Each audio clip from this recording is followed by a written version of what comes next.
ఇప్పుడే జీ5 app download చేయండి. చూడండి మీ ఫేవరెట్ టీవీ షోస్ ఎప్పుడైనా ఎక్కడైనా. చెప్పింది ఒక్కటే నిజం, కానీ స్థలం కోసం అన్నది అబద్ధం.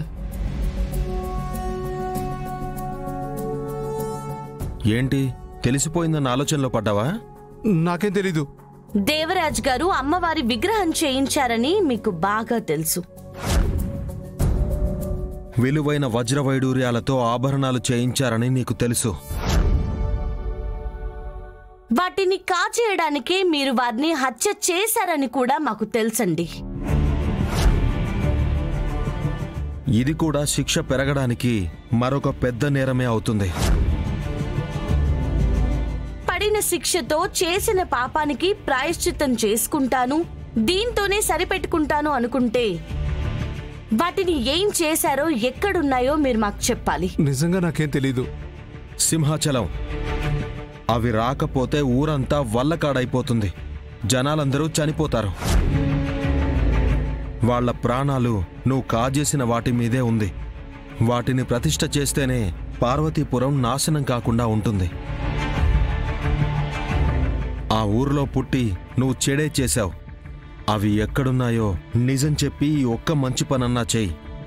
మనిషిగా పుట్టిందానికి ఒక విలువ ఉంటుంది. లేదు అంటే ఇది మీ మీద కేసు ఫైల్ అవుతుంది, ఉరిశిక్ష కూడా పడొచ్చు. నేను చెప్పేది వినండి. నిజమే చెప్పాలి. నిజమే చెప్తున్నాను. అమ్మవారి విగ్రహం, ఆభరణాలు, వజ్రాల కోసమే దేవరాజు గారిని చంపాలనుకున్నాను. ఆయన హత్య చేసిన తర్వాత చూస్తే ఆ పెట్టెంతా ఖాళీగా ఉంది. మరి ఆయన వాటిని ఎవరైనా కాజేస్తారని ముందే పసిగట్టారో ఏమో. వాటిని ఎక్కడో దాచేశారు.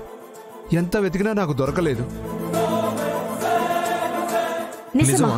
జైలు జీవితం అనుభవిస్తూ అబద్ధం ఎందుకు చెప్తాను? చెప్పి నేను ఇప్పుడు సాధించేదేముంది? అవి మీ దగ్గర లేవు, ఎక్కడున్నాయో తెలియవు అంటున్నారు. అవును అక్షర, ఒకటి మాత్రం చెప్పగలను. నా మనుషులు అక్కడ చాలా సంవత్సరాలు నిఘా వేసుకుని ఉన్నారు. పార్వతీపురం దాటైతే అవి పోలేదు.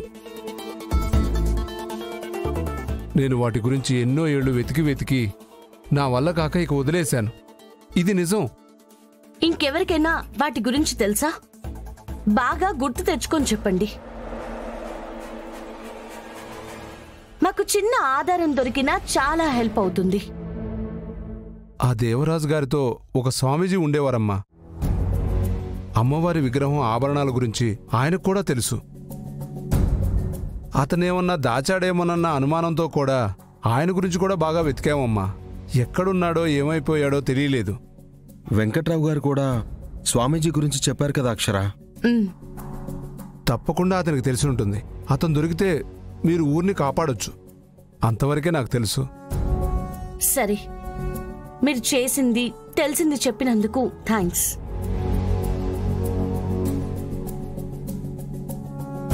ఇప్పుడు ఆ స్వామీజీ గారిని పట్టుకుంటే మొత్తం అంతా మనకు తెలిసిపోతుందండి. కానీ ఆయన ఎలా ఉంటారు, ఎక్కడుంటారో కూడా మనకు తెలీదే. ఏం చేద్దాం? మరో దారి దొరుకుతుందేమో, వెతుకుతాం పదండి.